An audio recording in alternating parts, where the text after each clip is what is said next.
एक छोटं उदाहरण त्यावरच सांगतो. आज तुम्ही एक काळ असा होता या राज्यामध्ये, महाराष्ट्र देशामध्ये सहकाराच्या बाबतीत सगळ्यात टॉपला होता. त्या सत्तेच्या सत्ताधिकाऱ्यांकडून सहकाराच्या बाबतीत आपला असू किंवा विरोधातला असू, त्या सहकारी संस्था अडचणीत नाही आली पाहिजे ही भावना नेहमी असायची. कारण त्या सहकारी संस्थेतले सभासद सर्वसामान्य शेतकरी असतो. पण आजच्या कालखंडामध्ये तुम्ही सहकारी साखर कारखाने आपल्या महाराष्ट्रामध्ये अतिशय मोठं जाळं उभं केलेलं आहे.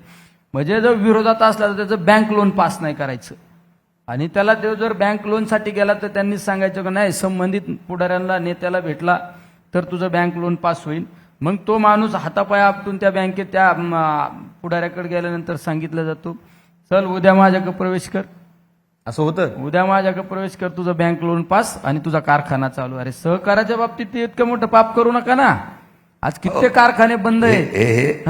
हे सांगतायत. अजून पुढचं सांगतो.